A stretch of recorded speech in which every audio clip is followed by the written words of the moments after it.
당신은 어쩜 그렇게 들어갈 때 다르고 나갈 때 다를 수 있어? 여러분은 이런 표현을 종종 아니면 가끔 사용하십니까? 누군가에게 작은 충격을 받았을 때 우리는 이런 표현을 쓰지 않습니까? 오늘 성경에 나병 환자가 나오는데요. 그의 행동이 들어갈 때 다르고 나갈 때 다릅니다. 그 행동은 주님께 작은 충격을 주지요. 말씀을 통해 여러분과 저는 어떤지, 들어갈 때와 나갈 때가 동일하는지를 점검해 보면서 동일한 은혜가 우리의 삶에 있기를 주님의 이름으로 축원합니다. 오늘 성경은 이렇게 시작합니다. 40절, 한 나병 환자가 예수께 와서 꿇어 엎드려 간구하여 이르되 원하시면 저를 깨끗게 하실 수 있나이다. 나병 환자의 자세를 보십시오. 주님 앞에 오자마자 무릎을 꿇었습니다. 납작 엎드렸습니다. 겸손해졌습니다. 그의 말은 더 겸손합니다. 이르되 원하시면, 주님 제가 원합니다. 그것이 아니죠. 주님이 원하시면. 나의 원함보다 주님의 원함이 이 나병 환자에게 더 많이 있음을 알게 되죠. 이 겸손한 말과 겸손한 자세, 주님의 마음을 감동시켰을까요? 주님이 응답하십니다. 41절, 예수께서 불쌍히 여기사 손을 내밀어 그에게 대시며 이르시되 내가 원하노니 깨끗함을 받으라 하시니 곧 나병이 그 사람에게서 떠나가고 깨끗하게 된지라. 주님이 그를 불쌍히 여기셨습니다. 친히 주님의 손을 그 나병 환처 위에 대십니다. 메르스가 대한민국을 강타했을 때 여러분은 다 마스크를 착용하고 다니지 않았습니까? 손발을 씻는 생활을 했을 것이고 누군가 옆 사람이 기침이라도 하면 차가운 시선으로 쏘아보면서 불편한 뜻을 전달하지 않았습니까? 교회마저도 그 메르스가 한창일 때는 악수하는 일들을 기피 했습니다. 오늘 나병 환자, 메르스 정도의 질병이 아닙니다. 민수기 12장 12절 말씀을 보시면 하나님께서 세우신 모세, 지도자 모세를 아론과 미리암이 비방하며 손가락질합니다. 그 비방은 하나님의 진노를 사기에 충분했습니다. 결국 미리암이 나병에 걸리고 맙니다. 그 나병이 얼마나 심각했는지 아론이 급하게 기도를 합니다. 이런 내용으로 말입니다. 그가 살이 반이나 썩어 모태로부터 죽어서 나 혼자 같이 되지 않게 하소서. 나병에 걸렸는데 살이 반이나 썩어버렸답니다. 죽은 자같이 돼버렸답니다. 오늘 나병에 걸린 이 환자, 주님 앞에 나와 엎드린 이 환자, 주님 보실 때 이미 다 쌀이 썩어 있습니다. 그 환처 위에 주님은 아무런 꺼리낌 없이 손을 대십니다. 여기서 질문이 생기지 않습니까? 우리 주님은 말씀만으로도 충분히 병자를 치료할 수 있으신데 죽은 나사로의 무덤 앞에서 나사로야 나오너라 말씀만으로 살리셨던 분이신데 폭풍우가 치는 바다 위에서 잠잠하라 라는 말씀으로도 자연세계를 통치하실 수 있었던 분이신데 왜 오늘 주님은 이 나병 환자에게 친히 그 손을 대시는 걸까요? 41절 초반절이 답입니다. 예수께서 불쌍히 여기사, 그를 불쌍히 여기시는 것이죠. 치료받기 위해 나온 이 나병 환자보다 주님이 더 그를 치료하기를 원하고 계십니다. 그것을 손을 대시는 것으로 보여주고 계십니다. 나병의 권위자 중 한 사람, 폴 브랜드 박사님이 있었습니다. 인도에서 20년, 미국에서 30년, 무려 50년간 나병 환자를 치료하셨던 분이셨습니다. 어느 날 그가 기차를 타고 오랜 시간 달려 런던에 도착했죠. 호텔에 투숙하고 이제 씻기 위해서 옷을 벗다가 발 뒤꿈치에 감각이 없음을 느꼈습니다. 나병의 권위자였던 그는 두려움에 몰려왔죠. 급하게 핀을 찾았고 핀으로 그 부위를 찔렀습니다. 또 한 번 찔렀습니다. 피가 터져 나오는데 여전히 감각이 없습니다. 두려움 엄습해 옵니다. 울기 시작합니다. 결국 나도 나병 환자로 인생을 끝내게 되는구나. 사랑하는 가족들을 생각하니 더 눈물이 주룩주룩 흘러내립니다. 그들로부터 격리되고 그들로부터 버림받게 될 자신을 생각하니 눈물이 나옵니다. 또 억울해서 분노를 터뜨리기 시작합니다. 그러다가 다시 고통에 휩싸이게 됩니다. 그것을 반복하다 날이 밝았습니다. 또다시 눈물을 흘리다가 또다시 분노를 터뜨리며 다시 그 부위를 찔렀습니다. 왜 내게 이런 일이? 알고 보니 긴 여행 가운데 신경이 눌려서 그 부위가 잠시 마비가 되었던 것이죠. 주님 앞에 나오자마자 무릎을 꿇었던 나병 환자, 그가 사랑하는 자로부터 격리되었었던 그 아픔, 그들에게 격리되고 버림받고 울었었을 그 눈물, 주님이 다 알고 계십니다. 그래서 주님은 드러난 나병만 치료하시는 것이 아니라 직접 손을 대면서 그의 마음의 문제까지, 마음의 상처까지 어루만지고 계십니다. 그 손끝에서 주님의 음성이 들려집니다. 얼마나 많이 울었니? 얼마나 많이 고통스러웠니? 이 시간 내가 원한다. 너의 깨끗하게 됨을 내가 원한다. 말씀하시면서 주님이 그의 환처 위에 손을 대십니다. 이 시간 이 나병 환자처럼 주님 앞에 엎드려 계시는 분이 계시지 않습니까? 주님의 만져주심만을 바라면서 예배가 시작된 이후 계속해서 가장 낮은 자의 겸손한 자세를 취하며 주님의 만져주심을 간절히 바라고 계시는 분들이 이 자리에 계시지 않습니까? 주님은 여러분의 그 문제에 손을 대어주실 것입니다. 여러분의 그 몸에 손을 대어주실 것입니다. 치료의 손을, 창조의 손을, 회복의 손을 대시면서 무언으로 그 손끝에서 말씀하실 것입니다. 얼마나 많이 아팠니? 얼마나 많이 괴로웠니? 얼마나 이 문제 때문에 두려움에 휩싸였었니? 이 시간 내가 원한다. 너의 깨끗함을, 그 문제의 해결됨을. 이 시간 주님의 음성이 그렇게 여러분들에게 들려지는 은혜가 있기를 주님의 이름으로 축원합니다. 지금까지 우리는 나병 환자가 들어갈 때의 모습을 보았습니다.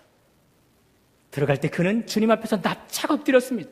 겸손하게 주님 앞에 제가 원하는 것이 아니라 주님이 원하시면 그러면서 나의 뜻보다 주님의 뜻이 우선이 되어지기를 원했던 나병 환자를 살펴보았습니다. 이제 나갈 때의 모습을 살펴볼 시간이 되었습니다.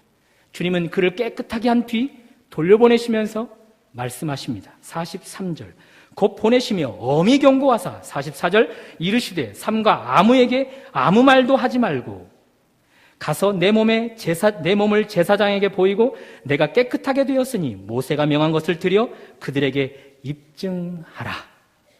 엄히 경고하신 것 중에 삼가라 라고 하시는 것은 무엇입니까? 아무에게나 가지 말고 아무 말도 하지 마라. 그것이죠. 행하라는 무엇입니까? 제사장에게 가서 모세가 명한 대로 그 계명에 따라 순종하라. 그것입니다. 모세가 쓴 레위기 14장에 보면 나병에서 깨끗하게 된 자들은 계명을 따라 정결케 되는 의식을 행해야 됩니다. 그 계명에 따라서 나병 환자가 깨끗하게 되었음을 입증하라. 그것은 행하라 말씀하셨는데 오늘 나병 환자 어떻게 행동합니까? 그의 반응 45절입니다. 그러나 그 사람이 나가서 이 일을 많이 전파하여 널리 퍼지게 하니 삼가라. 아무에게도 아무 말도 하지 마라 라고 말씀하셨는데 널리 전파합니다. 많이 전파합니다. 삼가라고 했던 일들을 그는 즐겨하고 있습니다. 행하라고 했던 일들은 제사장에게 가서 계명대로 순종하라. 그것으로 깨끗이 되었음을 입증하라. 그것은 행하지 않고 있습니다. 왜 거꾸로 행하고 있을까요? 왜 이렇게 청개구리 같이 돼버렸을까요? 그가 달라졌습니다. 들어갈 때 다르다고 또 나갈 때 다르더니 딱 이 나병 환자가 그런 사람입니다. 얼마든지 추측해 볼 수 있지 않습니까? 나병 환자. 그 병을 판명받자마자 사랑하는 사람들에게 격리받았습니다. 수많은 사람들이 그를 경멸하는 눈으로 바라보면서 멸시했습니다. 부정하다. 몸이 치유된 뒤 얼마나 그들에게 찾아가서 그의 몸을 보이고 싶었겠습니까? 얼마나 큰 소리로 자랑하고 싶었겠습니까? 고침받은 사실을 말입니다. 그러나 그것은 주님이 엄히 경고하시면서 삼가라 하셨던 것인데 그는 이렇게 주님이 원하시면 이라고 했던 자가 이제는 내가 원하는 일이 먼저입니다. 그렇게 돼버렸습니다. 그 결과 어떻습니까? 45절 중반절, 그러므로 예수께서 다시는 드러나게 동네에 들어가지 못하시고 오직 바깥 한적한 곳에 계셨으나 주님의 사역에 큰 지장을, 방해를 주고 있음을 성경은 분명하게 이야기해 주고 있습니다. 주님을 찾아온 자들에게 주님이 등을 돌리도록 하는 일에 이 나병 환자가 사용되고 있습니다. 저도 그런 과거가 있습니다. 물론 지금도 한참 공사가 필요한 자이지만 주님이 너무 필요했습니다. 주님의 은혜가 너무 필요했습니다. 주님이 저를 만나주시기를 간절히 소망했습니다. 그 간절함이 절박함으로 이어졌죠. 전에 섬겼던 그 교회에 지하기도실이 있었습니다. 그곳에 기도방이 있었습니다. 얼마나 간절했는지 주먹을 쥐고 울면서 그 벽을 치기 시작했습니다. 그래도 주님이 만나주시지 않자 이번에는 더 절박해져서 그 벽에다가 제 머리를 박았습니다. 여러분 아십니까? 그때 그 벽이 금이 갔습니다. 제 머리가 세거든요. 붕괴 위험이 있었나 봅니다. 그 교회를 허물고 다른 곳으로 이전해 버렸습니다. 잘했죠? 그런 간절함, 그런 절박함, 오늘 나병 환자처럼 가장 겸손한 자세로 주님, 제가 원함이 아니라 주님이 원하시면이라는 자세를 가지고 나갔더니 주님이 저를 만나주셨습니다. 주님이 저에게 놀라운 체험을 하게 해주셨습니다. 그렇다면 제 삶이 확연히 달라졌겠죠? 주님의 은혜를 체험했으니 말입니다. 네, 물론 달라졌습니다. 그러나 며칠이 못 가더군요. 몇 달이 못 가더군요. 분명 그때는 주님이 원하시는 일이라면 그 뜻을 가장 우선순위에 놓고 살겠습니다 였는데 그 은혜가 식어져 버리고 주님, 제가 원하는 것이 먼저입니다. 이렇게 돼버리더군요. 그러면서도 말만 가지고 제가 만난 주님을 전달했죠. 사람들에게 제가 만난 주님을 증거했죠. 삶으로 말씀에 순종하지 않는 텅 빈 신앙인이 말뿐인 간증을 했습니다. 주님께 방해가 되었겠지 않겠습니까? 주님은 나병 환자를 깨끗게 하신 뒤 비로소 주님이 참으로 원하시는 것을 말씀하셨습니다. 모세가 명한 대로 행하라. 말씀에 순종하는 삶을 살아가라. 말만 행하는 성도가 아니라 삶으로 그 말씀을 실천하는 신앙인이 되어라. 그런데 치료받은 뒤 이 나병 환자는 변해버렸습니다. 말만 무성한 신앙인으로 살아가는 것은 즐기고 말씀을 삶 속에서 실천하는 삶은 없습니다. 주님의 사역에 방해가 되고 있습니다. 내 안에 잠든 거인을 깨워라. 앤서니 라빈스라는 분이 쓴 책에 보면 우리 사람에게는 한 가지 특징이 있습니다.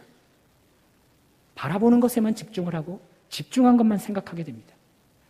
예를 들어 볼까요? 여러분들이 지금 본당 안으로 들어오기 전에 제가 바깥에서 여러분들에게 숙제 하나씩을 내주었습니다. 본당 안에 들어가면 초록색 물건들이 있습니다. 그 물건을 본당 곳곳을 두루두루 살피면서 찾아내십시오.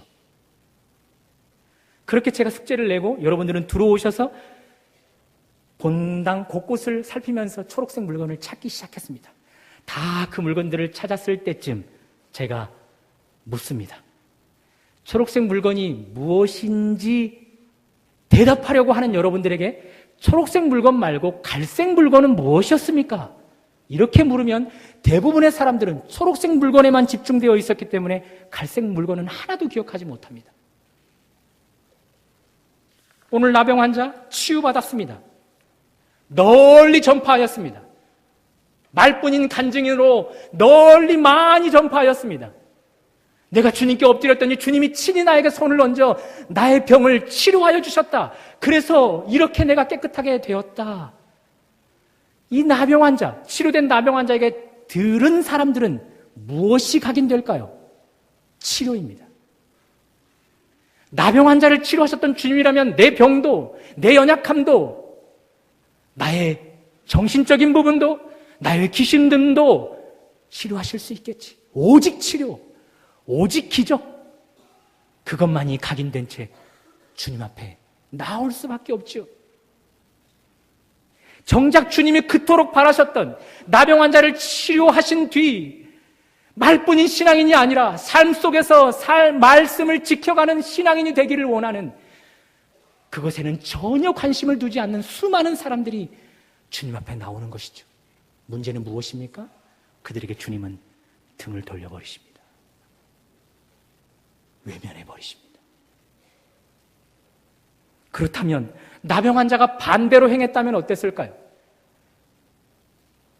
많이 전파하고 많이 널리 알리는 그것은 삼가고 삶으로 가지고 가서 말씀을 지키는 것으로 증인의 삶을 살았다면 어떻게 되었을까요? 그들에게 들은 사람은 이제 제대로 된 예수님에 대한 인지가 생깁니다. 우리 주님은 내가 나아갈 때에 나보다 더 나를 치료하시기를 원하시는 분이야. 그러나 그 주님은 내가 치료된 뒤 나에게 더 원하시는 것이 있어. 그것은 내가 치료된 뒤에 삶 속에서 말씀을 지켜가는 것이야. 그것을 알고서 제대로 주님을 찾아오는 것이죠. 그런 사람이라면 주님이 왜 등을 돌리시겠습니까? 더 만나주시지 않겠습니까? 저를 비롯해서 우리 교회 안에도 여전히 말뿐인 신앙인들이 있습니다. 말만 무성한 신앙인일 뿐 삶 속에서 작은 말씀 하나 실천하지 못하는, 그 말씀 붙잡고 씨름하지 못하는 신앙인들이 있습니다. 더 안타까운 것은 그런 말뿐인 신앙인들의 증언을 듣고 교회 안으로 예수 그리스도를 만나기 위해 오는 사람들입니다. 그들은 잘못된 예수님을 만나기 위해 옵니다. 그들은 성경적인 예수가 아니라 왜곡된 예수님을 만나러 옵니다. 잘못된 주님을 찾고 있기에 주님은 그들에게 등을 돌려버리십니다. 주님은 그들에게 숨어 계시는 분으로 나타납니다. 그러니 말뿐인 신앙인으로 우리가 예수 그리스도를 증거하면, 그래서 그들이 교회 안으로 들어와 교회 안에도 별것 없구나라고 세상으로 돌아가 버리면 그 책임 누가 져야 될까요? 말뿐인 신앙인 우리가 져야 하는 것이죠. 그런 의미에서 사죄의 말씀을 드립니다. 삶은 없고 말로만 예수 그리스도를 증언했던 믿는 자들을 대표해서 사죄의 말씀을 드립니다. 제가 뭐라고, 아무것도 아닌 제가 뭐라고 믿는 자들을 대표해서 이런 사죄의 말씀을 드릴 수 있겠느냐마는 오늘 말씀에 의존해서 말과 삶이 일치된 모습으로 여러분들에게 예수 그리스도를 증거해서 이 자리에 나올 수 있도록 해야 되는데, 그러지 못해서 정말 죄송합니다. 그런 우리를 용서해 주십시오. 잘못된 주님을 찾아 나왔는데 주님이 숨어 계실 때, 그때라도 우리를 용서해 주십시오. 그러나 말뿐인 신앙인들에게 증언을 듣고 이 자리에 나오신 분이라 할지라도 주님은 이 시간 또 이 나병 환자처럼 그런 여러분들에게 마음을 두고 계십니다. 제 입술을 통해 주님은 말씀하십니다. 내가 너보다 더 너를 만나기를 원한다. 내가 이 시간 너의 문제를 너보다 더 해결해 주기를 원한다. 이 시간 내가 너의 질병을 너보다 더 치료해 주기를 원한다. 주님은 그렇게 말씀하십니다. 그러나 주님은 한 가지 더 말씀하십니다. 엄히 경고하십니다. 내가 너를 만나준 뒤, 내가 너를 치료한 뒤 부디 부디 삶 속에서 말씀을 실천하는 자가 되라고 말입니다.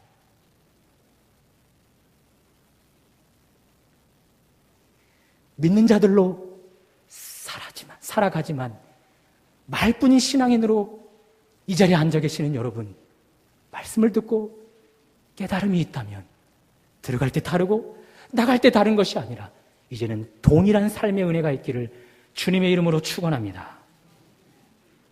이렇게 나병 환자, 들어갈 때 다른 사람이었습니다. 나갈 때 다른 사람이었습니다.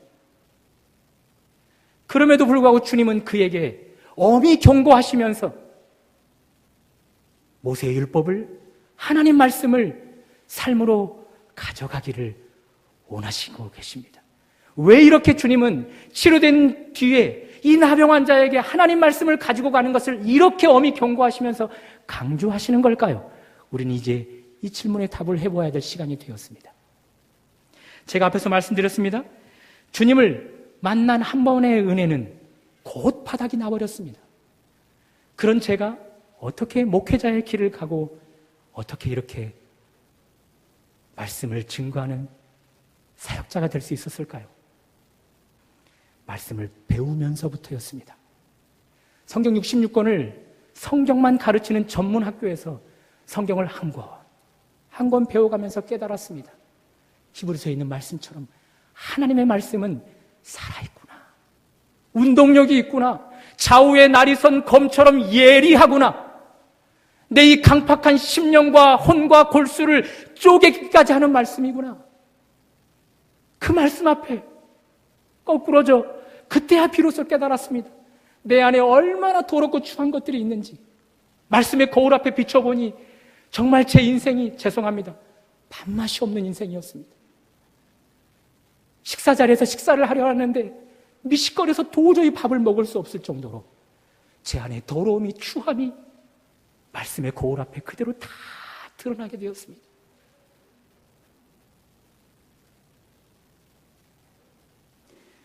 그때 왜 주님이 나를 이렇게 만나주시기로 원하셨을까? 왜 나보다 더 만나주시기로 원하셨을까? 왜 나보다 더 주님은 나에게 은혜를 주시기로 원하셨을까? 그렇구나. 이 말씀을 삶 속에 가지고 가 삶 속에서 말씀의 능력을 체험하도록 하기 위함이었구나. 그것을 깨달았던 것이죠. 지금 비록 근심하는 자 같고 가난한 자 같고 아무것도 없는 자 같지만 이 말씀을 붙잡고 살아가는 삶이 있으면 내 삶이 곧 항상 기뻐하고 부유한 자가 되고 모든 것을 가지게 되는 이 말씀의 능력을 주님은 저에게 체험할 수 있도록 제게 은혜를 주신 것입니다. 오늘 주님은 나병 환자에게 그것을 바라고 계시는 것이죠. 나병 환자가 깨끗게 되었습니다. 이 깨끗게 된 것은 이제 영적으로 갓 태어난 것입니다. 이제부터가 중요합니다. 말씀을 가지고 삶의 현장에서 씨름하면서 그 말씀을 지켜가는 삶이 있어야만이 그는 어린아이가 되고 청소년 시절을 통과하게 되고 청년 시절을 통과하게 되고 장년에 단단한 신앙인이 되는 것이죠. 그 과정을 밟아가면서 깨닫게 됩니다. 나병 환자가 깨닫게 됩니다. 내 이 썩어가는 몸이 치료된 것, 이것은 아무것도 아니었구나. 삶 속에서 말씀을 붙잡고 살아갈 때 경험되는, 또 느껴지는 이 말씀의 능력 앞에 그 맛을 체험하다 보니 나병 환자가 치료된 것, 이거는 아무것도 아니었구나. 그것을 깨닫게 되는 것입니다. 담임 목사님 설교 시간에 되도록이면 외화를 들지 않으려고 합니다. 되도록이면 시사들을 가지고 이곳에서 말씀을 증거하지 않으려고 합니다. 늘 우리에게 입버릇처럼 말씀하십니다. 말씀을 제대로 증거할 시간도 부족하다.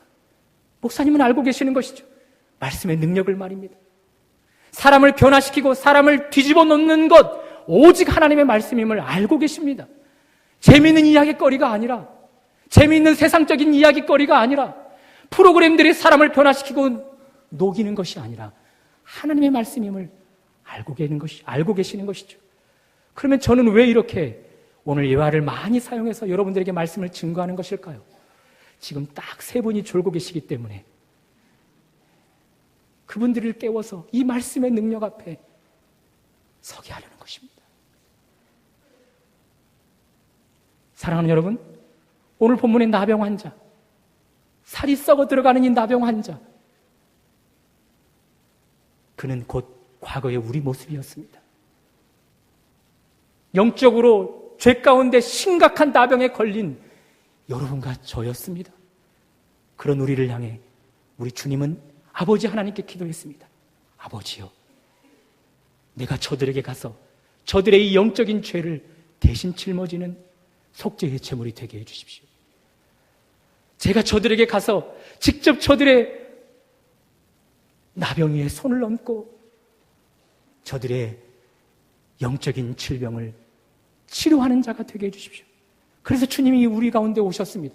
그래서 주님이 우리 가운데 오셔서 우리의 영적인 나병 위에 손을 직접 대셨죠. 여러분 알고 계십니까? 주님이 그 손을 대시는 순간 우리의 살이 썩어가는 이 나병은 주님께 고스란히 옮겨졌습니다. 그가 찔림은 우리의 허물 때문이요, 그가 상함은 우리의 죄악 때문이라. 그가 징계를 받음으로 우리는 평화를 누리고 그가 채찍에 맞음으로 우리는 나음을 받았도다. 손을 대는 순간 영적인 질병이 주님 앞에 가고 주님은 그 질병을 가지고 죽으셨지만 우리는 이렇게 살아있는 자가 되었습니다.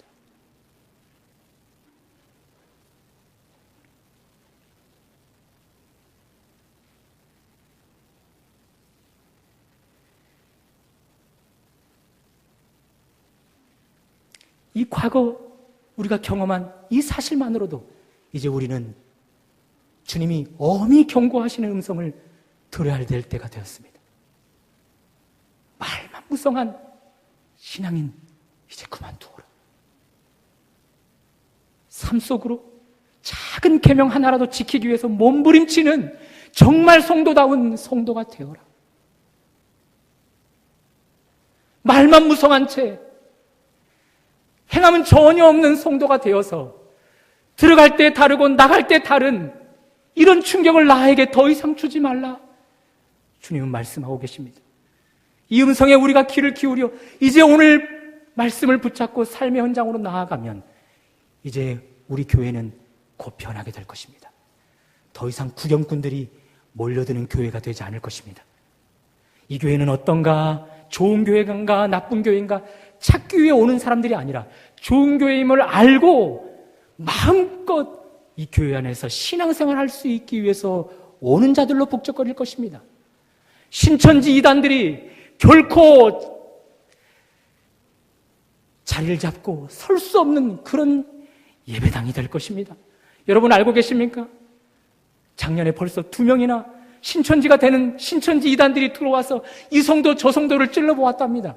그런데 넘어가지 않자 다른 교회로 가서 여전히 그곳에서 성도들을 넘어뜨리기 위해서 찌르고 있답니다. 우리 교회가 그렇게 말씀으로 건강해져 가고 있습니다. 그 건강해져 가는 사람 가운데 여러분이 속할 수 있기를 바랍니다. 사랑하는 여러분, 우리는 들어갈 때 다르고 나갈 때 다른 사람들을 볼 때 충격을 받습니다. 주님도 이 나병 환자, 들어갈 때 다르고 나갈 때 다른 이 나병 환자를 보고 충격을 받으셨습니다. 2000년 전에 충격을 받으셨던 주님은 오고 오는 세대 가운데 계속해서 신앙인들에게 충격을 받고 있습니다. 들어갈 때 다르고 나갈 때 다른 신앙인들을 보면서 말입니다. 사랑하는 여러분, 이제 더 이상 주님께 충격을 주는 여러분과 제가 되지 않기를 바랍니다. 더 이상 교회에게, 성도들에게 충격을 주지 않을 수 있기를 바랍니다. 특별히 이제는 세상 사람들에게 충격을 주어서는 안 됩니다. 왜냐하면 우리로 인해 그들이 잘못된 주님, 왜곡된 주님을 찾을 수 있기 때문에 그렇습니다. 어떻게 그 일에 성공할 수 있을까요? 하나님의 말씀과 함께 가는 것입니다. 샌다싱이라는 선교사님이 있었습니다. 티벳을 주님의 심장으로 품고 고지 해발 5,000m나 되는 그 산 정상을 넘어 저 산 뒤에 있는 작은 마을에 복음을 증거하기 위해서 안내자와 함께 걸어가고 있었습니다. 칼바람이 부는, 살을 예우는 듯한 바람이 부는 현장을 두벅두벅 걸어나갔습니다. 너무 추워서 정말 죽을 것 같아서 주님 이러다 죽겠습니다. 살려주십시오. 그런 기도를 하면서 그 산을 내려가는데 샌다의 눈에 쓰러져 있는 한 사람이 들어옵니다. 샌다는 이 안내자에게 이야기했습니다. 이 사람 우리가 구합시다. 안내자는 말합니다. 저 사람 구하다가는 당신도 죽고 나도 죽을 수밖에 없습니다.